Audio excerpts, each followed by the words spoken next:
In the fall of 2025, a 32GB kit of memory, the kind you'd casually throw into a gaming PC, cost about $100. By August 2026, that same kit was selling for more than $400. Not a new technology, the exact same chips. A single cheap memory chip, the kind that has shipped inside budget laptops for a decade, hit a record price of $20 in May, the highest price ever recorded in its history. And then, one of the 3 companies on Earth that make these chips made an announcement that tells you everything you need to know. It stopped selling memory to regular people. It said its entire supply for the next year was already sold out. Sold out to AI.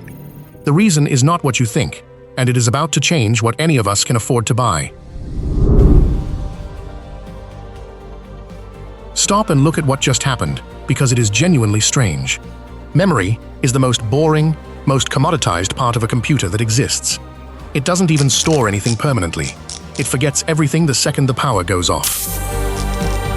For decades, it was the cheap, forgettable stuff, the thing manufacturers gave away to make a machine look better on a spec sheet. Prices went down almost every single year. That was the whole point of it. And then, within the span of about a year, it became the single most volatile number in all of hardware. Consumer memory prices more than doubled. Some kits nearly quadrupled. Analysts recorded the sharpest quarterly jump in memory pricing ever measured. So, why? Not because AI companies want your RAM. They have no use for the desktop sticks at all.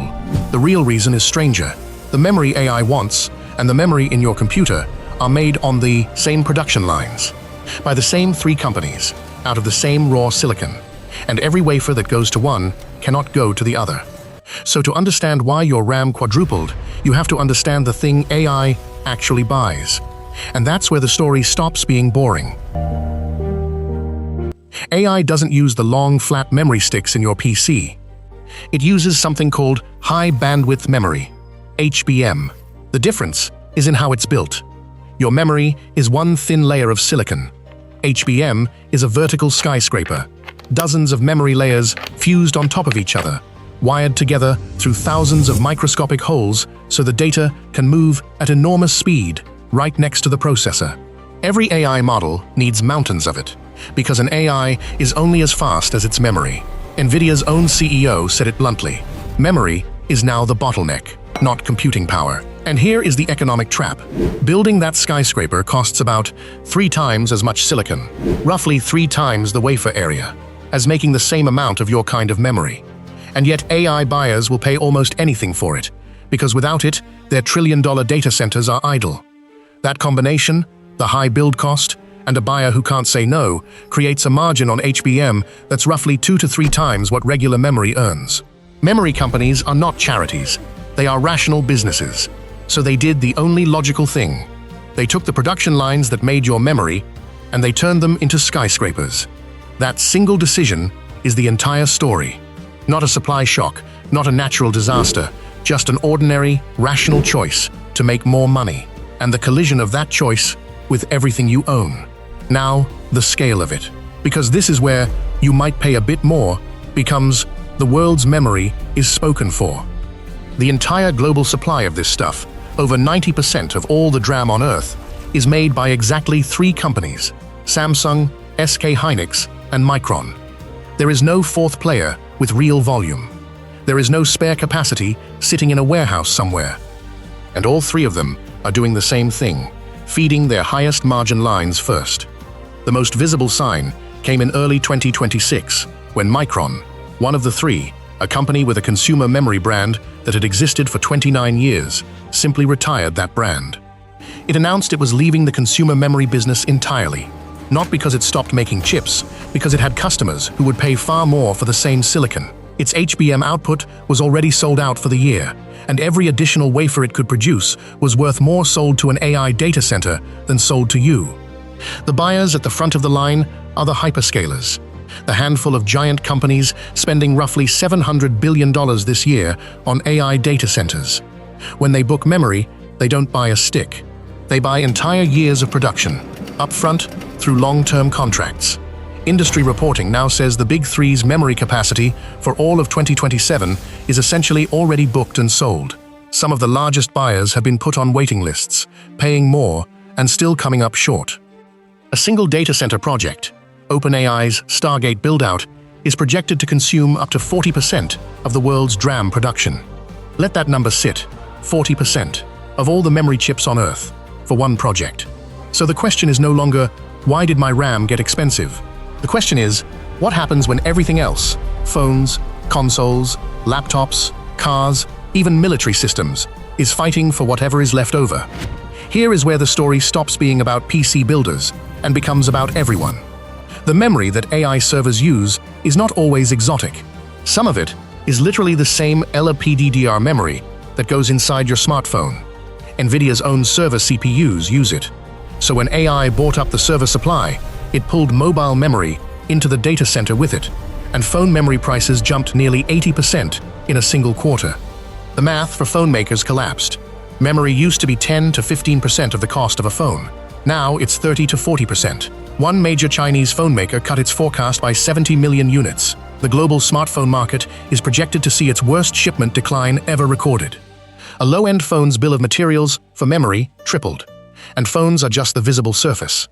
Gaming consoles, the machines millions of families buy as their one big tech purchase, were hit the hardest because memory is their single largest variable cost. Nintendo raised its new console to $500 and explicitly blamed memory costs. Sony raised its PlayStation's price. Microsoft said its memory and storage costs rose more than 2.5 times. For the first time in modern history, a console generation is getting more expensive as it gets older. The exact opposite of what has always happened. Every device that touches your life is now paying the same tax because every one of them buys from the same 3 companies that are selling to AI first.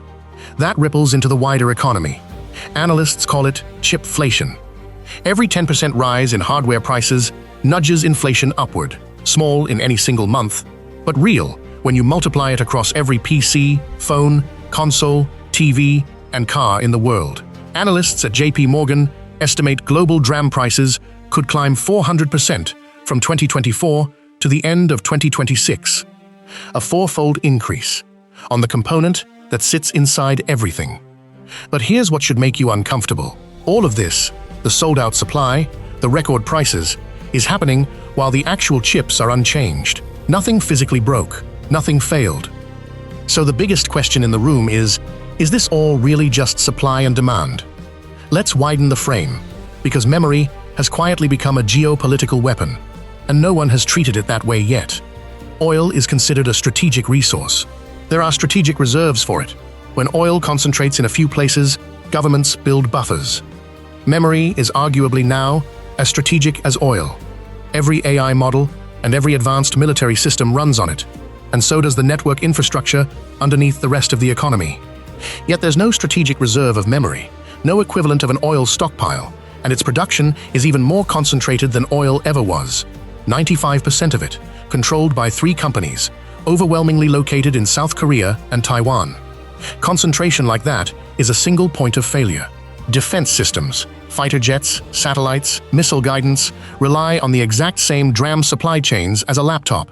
Analysts who study supply chains warn that a disruption to that production, a regional conflict, sabotage, or an export control freeze would hit civilian electronics and military readiness at the same time, because there's no reserve to absorb the shock. The geopolitics are already playing out. The United States has restricted advanced memory and HBM technology from going to China. China has retaliated by restricting exports of critical minerals, like gallium and germanium, the raw inputs memory and every other chip depend on. South Korea, which makes most of the world's advanced memory, sits at the center of the crossfire. And here's the paradox no one has solved. The very export controls meant to weaken China's AI have pushed it to build its own memory industry. But that industry is years away from making the high-bandwidth memory AI actually needs. So China's domestic producers can't relieve the global shortage. They just add another wall in a world that is now splitting into separate memory blocks. But if all of this is genuinely just supply and demand, and not something else, then the producers have every right to raise prices. Here's the contradiction at the heart of the whole story, and it matters, because the answer changes who you blame. In June 2026, 17 plaintiffs filed a class action lawsuit against Samsung, SK Hynix, and Micron. The allegation that the three companies used the AI shift as cover to coordinate a simultaneous cut in conventional memory production, driving prices up as much as 700% over 4 years. Not an organic shortage, the lawsuit claims, but a coordinated one, with the AI boom as the perfect excuse. Now, and this is important, a lawsuit is an allegation, not a verdict. It has not been proven, but it's not speculative either. Those same three companies pleaded guilty to price fixing 20 years ago, in 2005, over almost exactly this kind of memory. And their prices have moved in near lockstep, up quarter after quarter at virtually the same percentages, despite being competitors. So you have two very different stories, and they can't both be fully true. Either the shortage is organic, genuine, real, driven by AI's appetite, or it's partly manufactured, a profitable coincidence hiding in plain sight. The most honest read is probably somewhere in between, a real, AI-driven demand shock, exaggerated by companies that have both the motive and the history to milk it. Whatever the courts decide, the outcome right now is identical either way. Which brings us to who actually wins and who loses. The winners are unambiguous.